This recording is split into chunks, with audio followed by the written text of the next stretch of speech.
All right. So, when I think about quarterly planning, so the first thing is, to me, it's all about strategy. And the first thing to look at is like most people don't have a great process for planning, or they don't have a good strategy. In fact, most people would I would argue don't really have a strategy at all. What they do have, there's really like a couple of different examples of where people go wrong is they'll confuse with your planning, again, which relates to your strategy. They'll look at it as just like a list of fluff, like pie in the sky goals, and it's like, well, we want to do this, we want to do this, we want, if you're like, hey, what's your strategy for Q3, which is what we're talking about today. If you're like, well, we want to get to this many clients, we want to get to this many, that we want to increase our retention, and we want to increase our sales of this.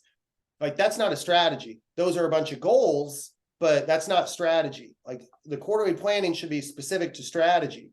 Like, what are the strategies and tactics we're going to use? And then what are the resources that are needed to achieve those? So the problems are, like I said, most people, you don't want to think about it in terms of goals. Like, no, we need to talk strategies. And then one of the other biggest problems is people don't identify the resources needed to achieve to implement those strategies in order to hit their quarterly targets. So again, this process is to kind of help clear that up. And it's just like a series of questions. But if there's one thing to take in mind, it's that like strategy is at least about what an organization, it's at least as much about what an organization doesn't do as what an organization does.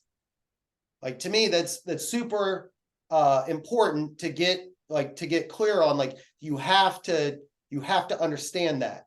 If you don't, if you're not on board with that, like, you're going to be running on the hamster wheel forever. I know, because that's what we used to do.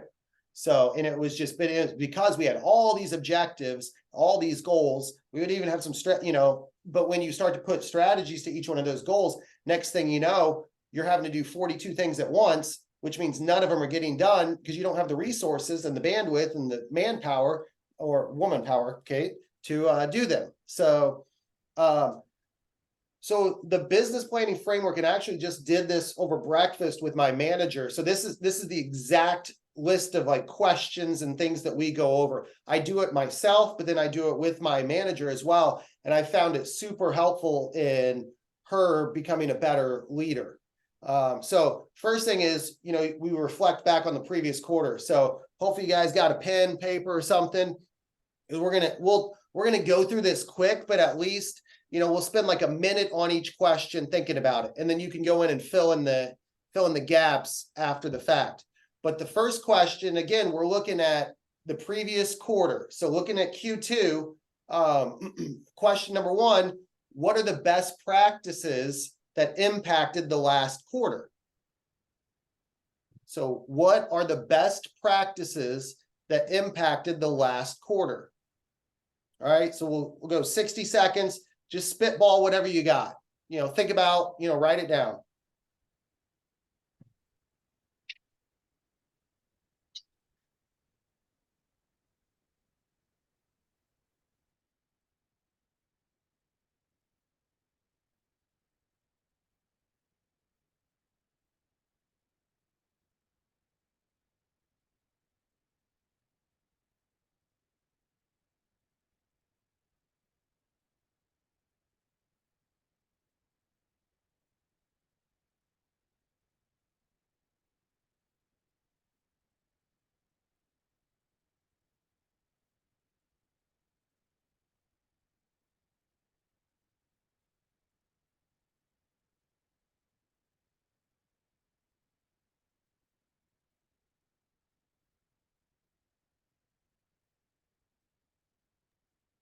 Hey, John, Mm-hmm. if I didn't have a good quarter, is it more like what worst practices affected last quarter, like that kind of thing? Like, do I think through what are the when you say best practices, like So you sucked at everything? uh I don't think so. Not based on your revenue growth. Like, we'll get to that. But again, like, what went well? You need to, surely there's something within your business that you can be like, you know what? Okay, we did good here. Okay. You Got know? it. So again, just identify, there's got to be some bright spots. If not, you won't be in business long and then this won't be a problem. But I mean, it's like there has to be some bright spots there that you can identify. So Yeah. question number 2, what did the team accomplish?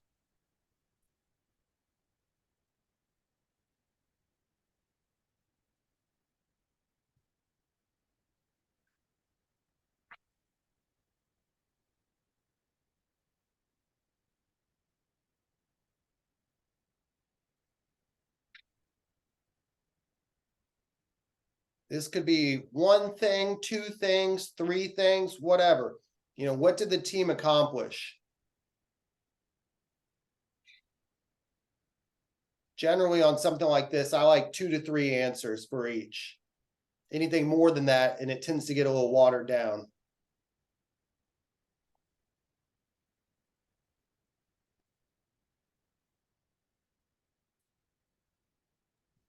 Would that include like client growth?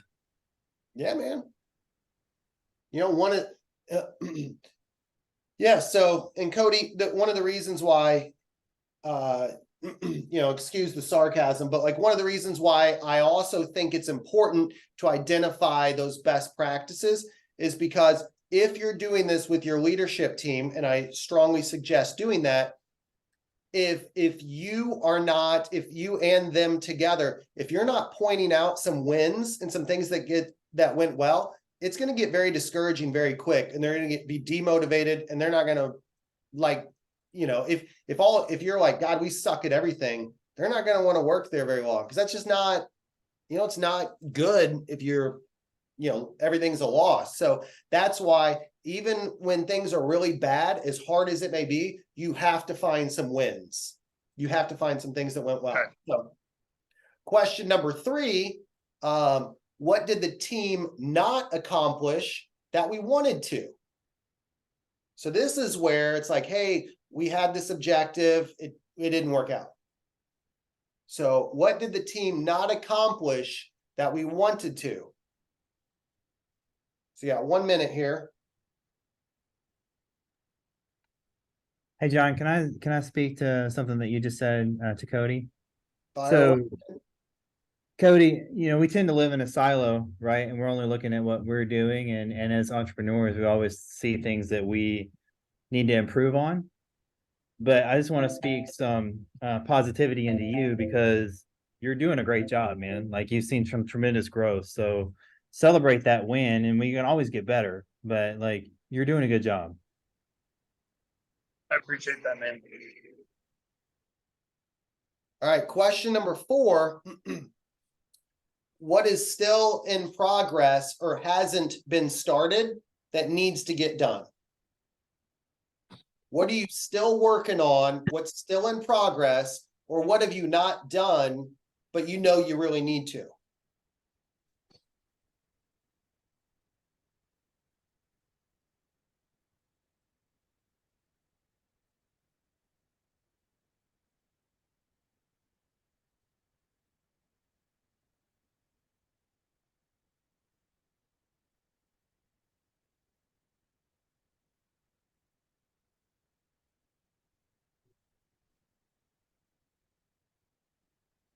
All right, so those are the 4 questions I ask. Again, these are the exact questions I ask my managers. You know, we got to start by reflecting back on what's happened. When you're planning for, you know, what's coming, you got to start by looking at what's happened over the good, the bad, and the ugly. So that's step 1, is the kind of the previous quarter summary. Step 2, where are we at today? So from this, first thing I do is the SWOT analysis. Strengths, weaknesses, opportunities, threats. Is everyone familiar with SWOT analysis? No, All right, so but here's the deal, Cody. A SWOT stands for strengths, weaknesses, opportunities, threats. So first category, you know, what are your strengths as a, you know, I'm not talking about your deadlift, I'm talking about like within the business. So what are your strengths? It could be like, hey, our, culture within the business, our retention rate, our sales, our supplement sales. There's no right or wrong answer. I mean, this is specific to you, but what are, 2 to 3 strengths within your business? Okay. Once you do that, the next one is what are the weaknesses? What are 2 to 3 weaknesses within your business?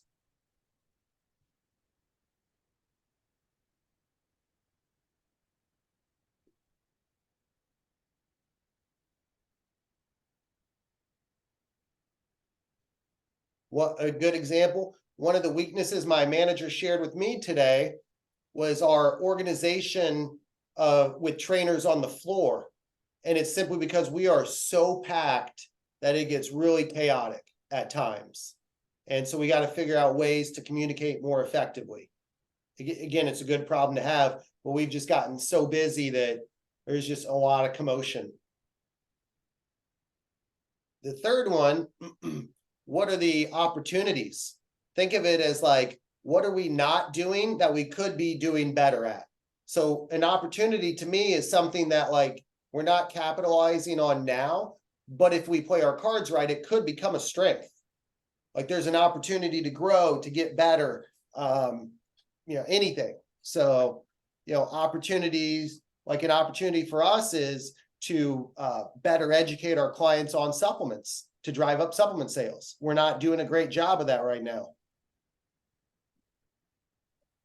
And then the last piece is what are the threats? Like what's not a weakness? What's not something to be concerned about today, or not negatively impacting the business today, but could in the future, if actions is stuff to be aware of, that maybe there's something that can be done to mitigate those risks.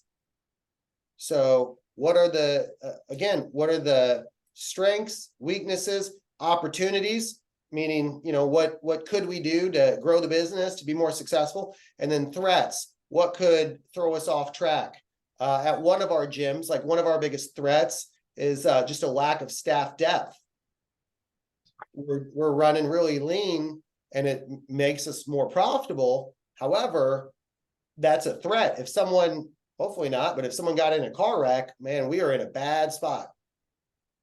So, a lack of staff depth is a weakness at one of our locations.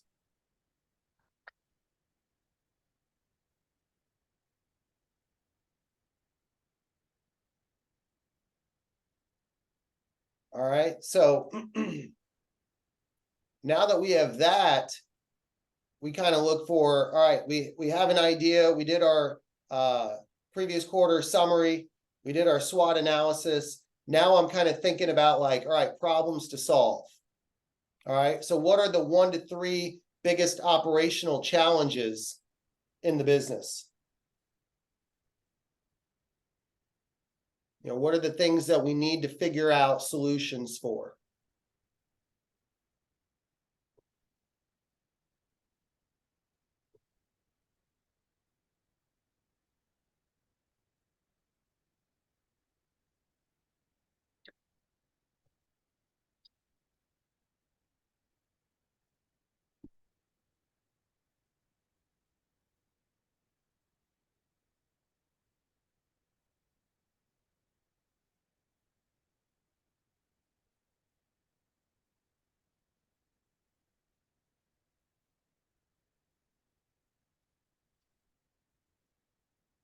All right, next part to that, what strategies can we implement to overcome those obstacles or challenges?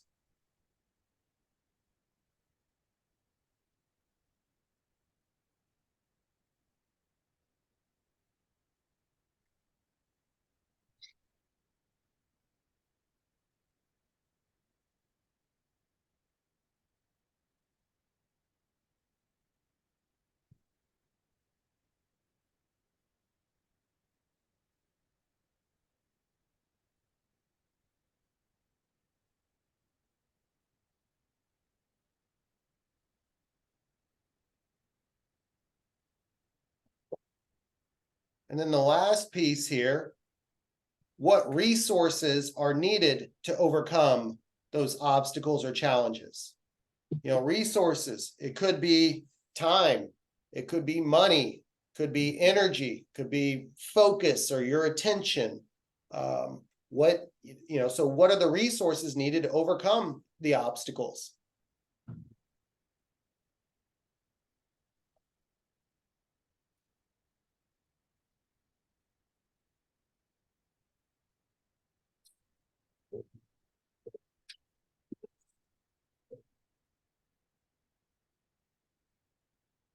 A good example of this would be, for us, one of our challenges was we weren't checking in with clients consistently enough. Well, and the reason we weren't is because the gym, I think we grew more this quarter than I don't know any quarter we have in several years. And so the problem was we weren't checking in with clients as frequently as we should.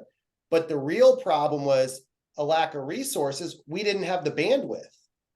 So you got it. You can't just look at like, well, here's the strategies we need to fix it. You also have to piggyback that off of, you also have to look at it and say, okay, well, what resources are required in order for those strategies? And again, you have to account for that. You can't say we're going to do all this stuff if you haven't also looked at, well, who's going to do it? When?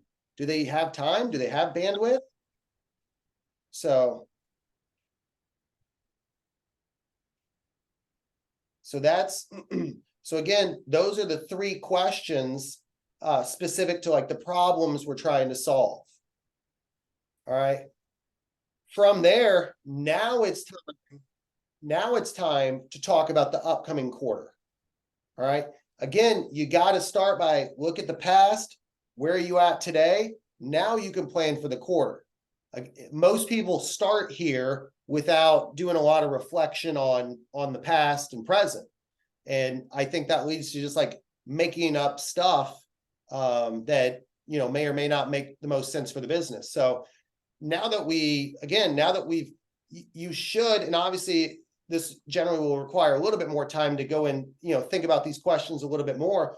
But if you spend 5 minutes on each one of these questions, and that's what I do with like I said, I do this exercise with my manager, and it's like super interesting. She brought up some great comments this morning. I'm like, oh, I hadn't even thought about that. Like, it's really cool. And I would say if you keep the same framework, it gets better each time because they're more accustomed to it. So planning for the upcoming quarter, the first thing is, so again, what you did well, where you need to improve. So you have an idea what happened the last 90 days. Now looking forward, it's like, okay, what are the 2 to 5 quarterly rocks? So what are your rocks or goals for the next 90 days? What are the 2 to 5 quarterly rocks?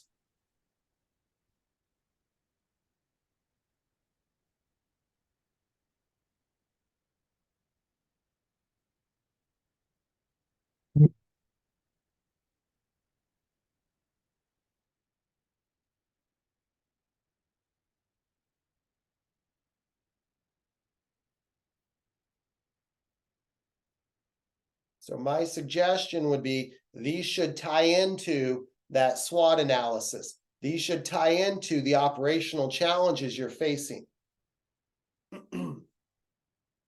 If your quarterly rocks are to launch a nutrition coaching program, but your operational challenges are related to like training stuff, well, how is that going to get any better?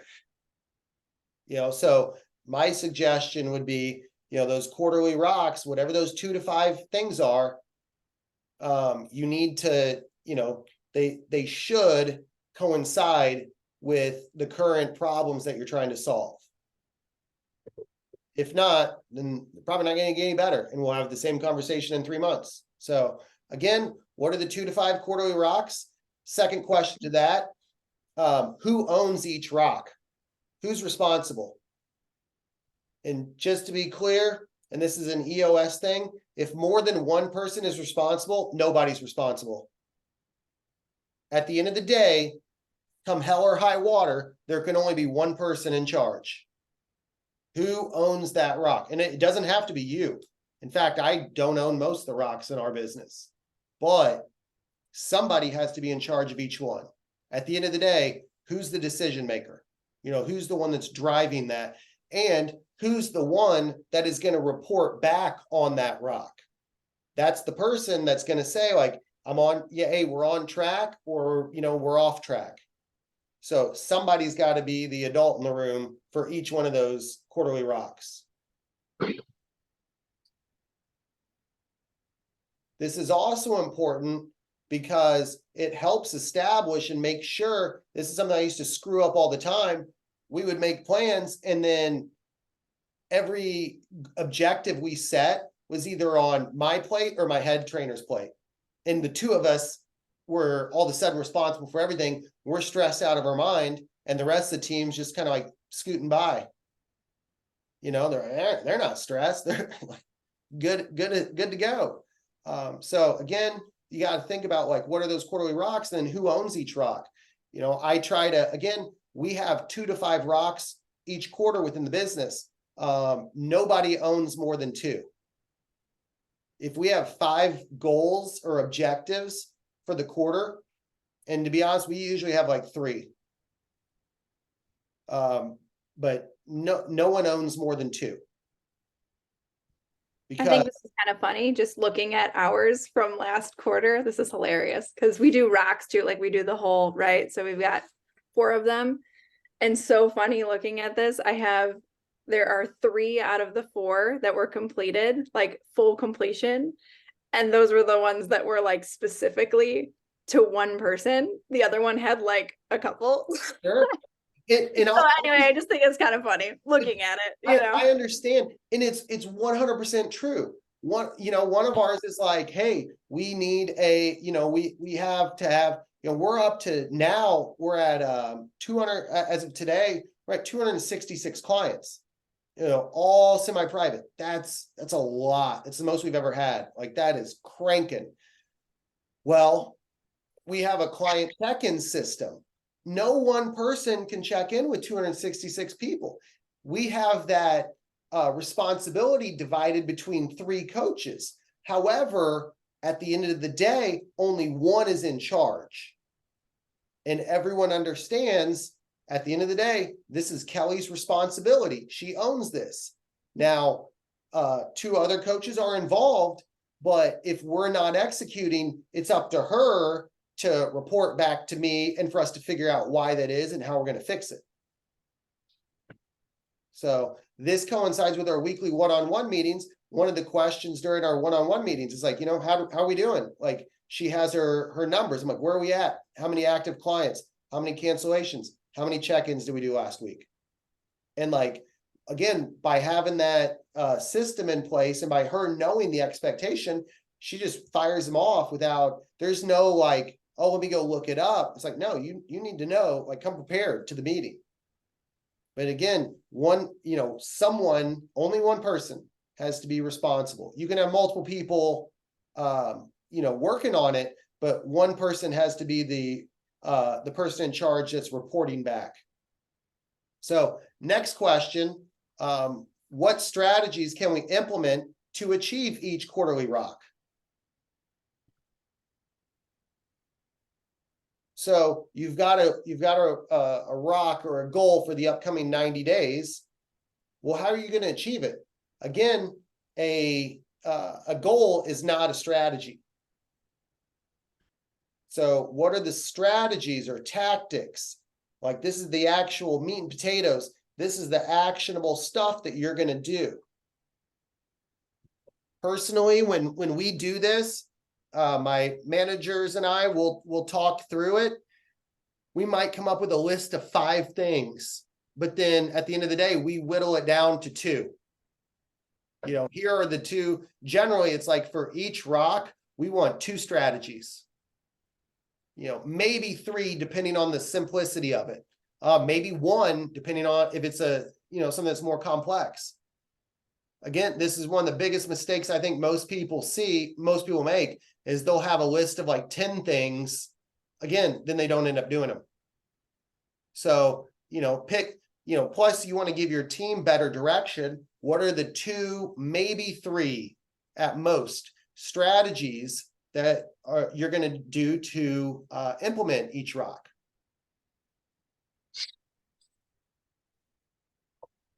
And then the last question here are, what resources are needed to achieve each rock? This goes back to that resource question. Time, money, bandwidth, humans. What are the resources needed? Yeah, so this piggybacks on the previous question. If you have 10 strategies that you're going to implement to help you achieve one of the quarterly rocks, does the person on your team that's responsible for it, do they have the bandwidth for all those things? I'm guessing probably not. If they are, then they probably weren't working hard enough to begin with, and that's another problem. But if someone has the bandwidth to do like 10 more things, like that's a whole nother problem. That's a separate issue. But again, what resources are needed to achieve each rock?